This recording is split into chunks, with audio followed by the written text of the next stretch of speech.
Hey gang, it's James going on for an impromptu live stream. I'm stopped for the day, and I don't know if you can hear it in my voice, but I'm kind of congested. I'm not feeling great today. I'm okay in general. I'm just not feeling 100% fantastic. So I'm going to do this live stream real quick, or else I won't be able to sleep, and I will get some dinner, and then I will lay right down. I wanted to talk about preterism's fatal flaw. And for those of you that don't know what preterism is a school of thought dealing with eschatology, the study of the end, that all of prophecy regarding the end times, so you've heard of the Great Tribulation, the Antichrist, the Beast, all that stuff happened on or before 70 A.D., when the temple was destroyed by the Roman Emperor Titus's armies. And so there's a whole bunch of different flavors of preterism. I was raised in preterism. The Church of Christ that I grew up in was a preterist congregation as far as eschatology goes. But there are other flavors of preterism. And so what I'm going to present today is the silver bullet in preterism. Preterism, in all of its forms, makes no effort to even explain the fulfillment of the prophecy that I'm about to read. There's no room in any preterist argument, including this nonsense called Satan's little season that's hip and fashionable now. None of them make allowance for this. Now, I mentioned the other day I did a video, and I didn't live stream it. I recorded it and then posted it over on my YouTube, and I think 5 people watched it, which is fine. But I think it was called Don't Leave Abraham Out of Prophecy or something like that. And I made the case, generally speaking, that with all end times prophecy, if we ignore the prophecies, the promises that were made to Abraham and his descendants, then we're wrong about our prophecy. Those are where Yahweh said, as I live, I'm going to do these things. So if he doesn't do those things in your prophecy is wrong. It just is. Otherwise, Yahweh's a liar. Okay? So this is kind of in that vein. This is something that Yahweh has promised to do, and it is related to his covenant with Abraham. And if he doesn't do this in your prophecy, then he's either a liar or your understanding of prophecy is wrong. And of course, I don't believe Yahweh is a liar. So I'm going to read Ezekiel 37, and I'm going to read the whole chapter. The hand of Yahweh was upon me, and he brought me out by the Spirit of Yahweh, and sat me down in the middle of the valley, and it was full of bones. He caused me to pass among them round about, and behold, there were very many on the surface of the valley, and lo, they were very dry. He said to me, Son of man, can these bones live? And I answered, O Yahweh Elohim, I think actually it's Adonai Yahweh here in Ezekiel. You know. Again he said to me, Prophesy over these bones, and say to them, O dry bones, hear the word of Yahweh. Thus says Adonai Yahweh to these bones, Behold, I will cause breath to enter into you, that you may come to life. I will put sinews on you, make flesh grow back on you, cover you with skin, and put breath in you, that you may come alive, and you will know that I am Yahweh. Now, here's something that unlocks a lot in your Bible. If you just do a phrase search, you can do it in Blue Letter Bible, there's other ways to do it. You have to do the Boolean search, where you do it in quotations. Okay, so you get a specific phrase. Look for this phrase, then you will know that I am Yahweh. Different variations on that. And you see a common theme. Generally speaking, there's a lot of prophetic things that happen towards the end of the age. Some fantastic, some bad in the form of judgment. And when those things are all over and it's all said and done and the dust settles, then we'll know that he's Yahweh. We think we know him now. And we have some idea of who he is and what he's like. But we don't have any concept of what that knowledge can be like in its full totality until he's done with this age. So I encourage you to do that study. It's very fruitful. Okay, verse 7. So I prophesied as I was commanded, and as I prophesied there was a noise, and behold, a rattling, and the bones came together, bone to its bone. And I looked, and behold, sinews were on them, and flesh grew, and skin covered them, but there was no breath in them.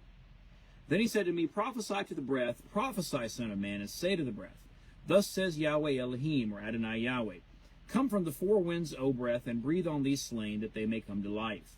So I prophesied as he commanded me, and the breath came into them, and they came to life and stood on their feet, an exceedingly great army. So now we're going to get the explanation of what this vision means. Then he said to me, Son of man, these bones are the whole house of Israel. Notice how he doesn't say Gentiles. This is the whole house of Israel, which, if you understand what Israel is not a nation at its core. At its core, Israel is not a race. Israel is not a geographical location.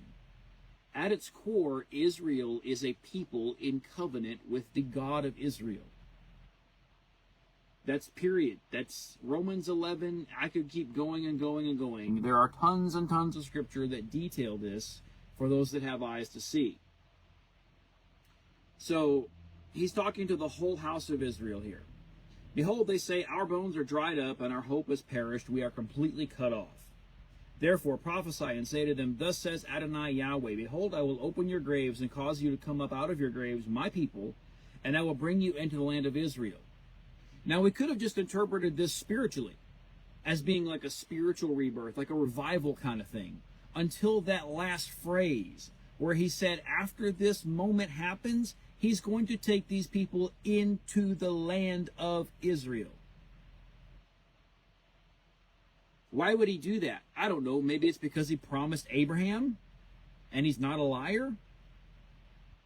Then you will know that I am Yahweh, when I have opened your graves and caused you to come up out of your graves, my people. This is a resurrected people.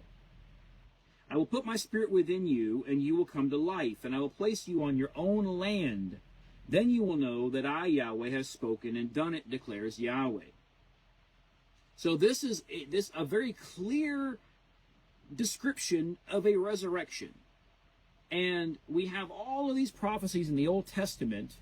This is a small sliver of what I could read.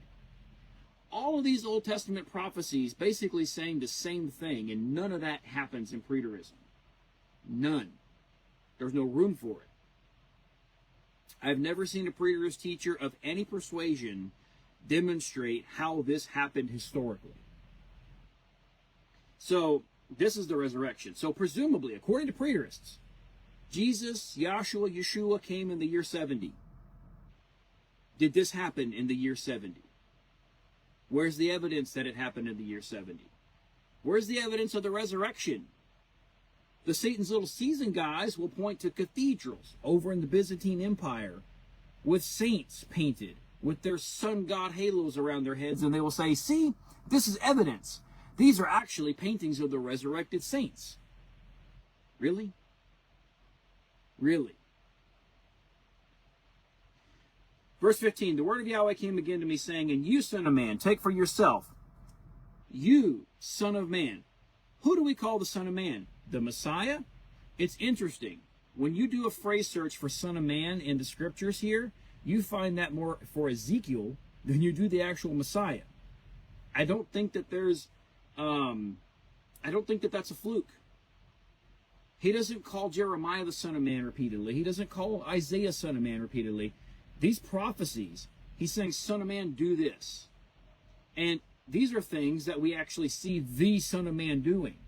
What Ezekiel is about to do here is going to be performed by the Messiah. And it didn't happen in preterist eschatology. Take for yourself one stick and write on it for Judah and for the sons of Israel, his companions. And then take another stick and write on it for Joseph, the stick of Ephraim, and all the house of Israel, his companions. Then join them for yourself one to another into one stick, that they may become one in your hand. The house of Israel, the house of Judah are combined and are made one in the hand of the Son of Man. There's no room for this in preterism. When the sons of your people speak to you, saying, Will you not declare to us what you mean by these? Say to them, Thus says Adonai Yahweh, Behold, I will take the stick of Joseph, which is in the hand of Ephraim, and the tribes of Israel, his companions. I will put them with it, with the stick of Judah, and make them one stick, and they will be one in my hand. The sticks on which you write will be in your hand before their eyes. Say to them, Thus says Adonai Yahweh, Behold, I will take the sons of Israel from among the nations where they have gone, and I will gather them from every side and bring them into their own land. So if you're into conventional preterism, if you're into Satan's little season, this kind of Johnny-come-lately form of preterism, maybe you can explain to me when this happened prior to 70 A.D., or even in that ballpark time frame. There's zero evidence that this has happened as described by the prophet Ezekiel. None. This is coming. That's why I say this is a fatal flaw for preterist doctrine. And it's not just this passage. This whole idea that Yahweh is going to bring his people, the house of Israel and the house of Judah, and all the nations, all the Gentiles who were joined with them, just like they were at the base of Mount Sinai when they said, I do. He's going to bring them from the four corners of the earth. He's going to bring them from everywhere they've been scattered and take them into the land promised to Abraham, their father, according to faith. There's no room for that in preterism. There's just not. Maybe you can show me historical evidence that this happened. I don't think you'll be able to. Well, let's keep going because it gets even more specific. Verse 22, I will make them one nation in the land on the mountains of Israel. So there's no confusion where this is. This is not Tartaria. This is not North America. This is not ancient cities built in Philadelphia, USA, and then covered over by mud to be dug up, after 1776 when Satan supposedly was released at the end of the 1000s. Like, you cannot make this fit in that doctrine. You can't. One king will be over them, all of them, and they will no longer be two nations and no longer be divided into two kingdoms. Even in conventional Christian eschatology, the typical futurist kind of stuff, the millennial type stuff, there's no room for this. Because, generally speaking, the church, the Gentile church, replaced Israel. Or you might have dual covenant theology, where you have this covenant with the Gentiles running parallel with the covenant with the Jews. Neither one of those fits what we're reading here. This has to happen, or Yahweh is a liar. I don't worship a lying God. Hopefully you don't either. Verse 23, they will no longer defile themselves with their idols or with their detestable things or with any of their transgressions, but I will deliver them from all their dwelling places in which they have sinned, and will cleanse them, and they will be my people, and I will be their God. Verse 24, my servant David will be king over them, and they will all have one shepherd, and they will walk in my ordinances and keep my statutes and observe them. Now here's a question for preterists in general. In order to accept preterism, that the Messiah came in 70 and established his kingdom, whether you believe it's a literal 1,000-year reign or whether you believe that's some kind of figurative language, either way, by default, we would have to be in the kingdom right now or at some point after the 1,000 years. We are after his coming, if that's the case. By this, we should be keeping Yahweh's commandments. Say a command. My GPS is listening to me, and she's obedient. Bless her. So she hears me say that word, and she thinks I'm going for like a voice. I won't say the word, or that'll trigger her again. So I should have unplugged her first, but anyway. So we're gonna have one king over us. We'll have one shepherd, and we'll walk in the ordinances and the statutes of Yahweh. Show me where that's being done now. Show me the reality of that right now. There are those of us who are endeavoring on an individual, on a family, on a community level to do that, but we are a small minority compared to what could be. You Satan's little season people, show me evidence where during that 1,000 years, when all these magnificent churches were being built, where a year ago you guys were saying that they were pagan, Freemason, Luciferian, sun god cult buildings. Show me, I shouldn't say you guys, some of you guys, not every single person believed that, but show me evidence where during that time they were keeping Torah. Those churches are full of idolatry. that the Satan's little season people hold up as evidence of Yahshua's millennial reign or Jesus' millennial kingdom. Show me evidence that they were keeping Yahweh's commandments. Can you? Say a Oh, command. I did it again. Let me unplug her real quick. Okay. Because I'm going to say that word a bit here. So, show me evidence of that. You can't. You can't. Because this has not happened yet. And here we go. Here we go. They will live in the land that I gave to Jacob my servant, Main menu. in which your fathers lived, as if he could be more specific, right? They will live on it, they and their sons' sons. How long? Forever. Look at that land now. Do we see that going on now? Yes. There are people who are descendants of Abraham, both biologically and by faith, living in that land right now. But that is not the fulfillment of what we're talking about here. So we're talking big picture. This has not happened. And David, my servant, will be their prince forever. Where's evidence of that in the preterist kingdom? Where's evidence of that in the Satan's little season universe? There's none. Let's keep going, though. Verse 26, I will make a covenant of peace with them, and it will be an everlasting covenant with them. And I will place them and multiply them, and I will set my sanctuary in their midst forever. Now, this is after he just talked about bringing all these people into the land. Point to me over in the land and show me where his sanctuary is right now. Point to the land of Israel and show me the promised land. Show me where his sanctuary was during the 1,000 years. You Satan's little season guys, show me. Show me evidence of this. You don't have it because this is not happening. My dwelling place also will be with them, and I will be their God, and they will be my people. And the nations will know that I am Yahweh who sanctifies Israel, when my sanctuary is in their midst forever. You can't spiritualize this. He said that pesky L word so many times. Land. If it wasn't for that, we could decouple this. We can make it abstract and spiritualize it and say, this is in our hearts. No. For these people, it will be in their hearts. But they and their hearts will be in the land. There's not a single preterist doctrine that I have ever come across that has room for this at all.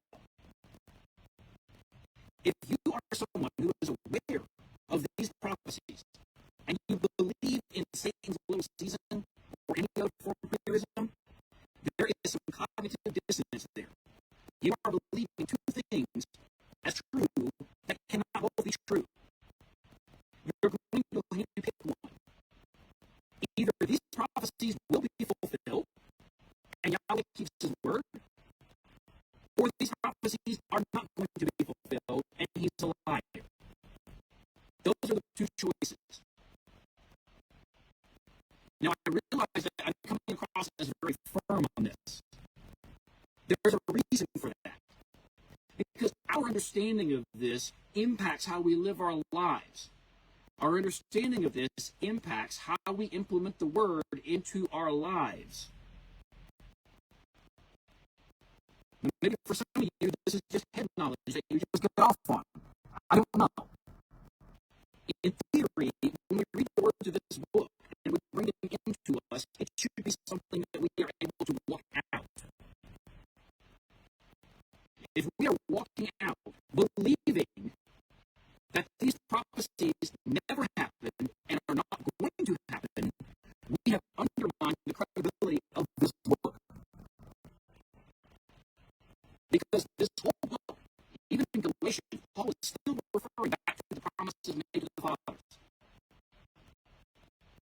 If we are unwilling to acknowledge those promises as being valid and as being everlasting, like Yahweh said they would, then we might as well just take this book out and just throw it in the garbage because it's useless. This faith is like all the other faiths of the world that have no real purpose. They have no real impact past some kind of weird esoteric Gnostic type head knowledge or actual control mechanisms by those who want to rule over others, aka Catholic Church, aka Islamic Caliphate. I mean, you just name it. This book and other holy books and other faiths have been used as a bludgeon for the faithful to control them.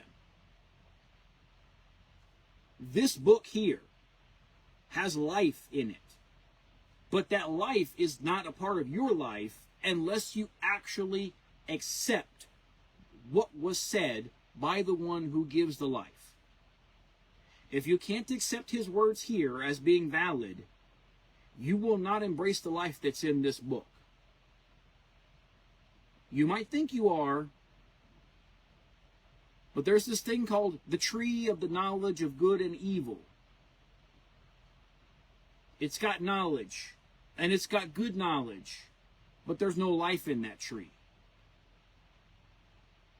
I encourage you not to eat from that tree. There's a tree of life that's available. Life abundantly. Eternal life. Preterism has no room for that, as outlined in this book. They're incompatible. They're just incompatible. So that's Preterism's fatal flaw. It's pretty simple. And I can extrapolate this out to other isms. But this is the one that people are latching onto more and more and more. Because people are making YouTube videos, TikTok videos, and they're saying, see, look at this language. It says, oh, he's coming soon. Well, that must mean within a few years of when he said it. You can go that direction and make that make sense if you ignore prophecies like Ezekiel 37, like Jeremiah 16, like Deuteronomy 30, like Ezekiel 11, like Ezekiel 36, like Hosea, pretty much the whole book. I could just keep going and going and going. You have to ignore all of that to make that language make sense absolutely literally. So I'll leave it at that. I'm going to get some dinner, and then I'm going to bed. I love you.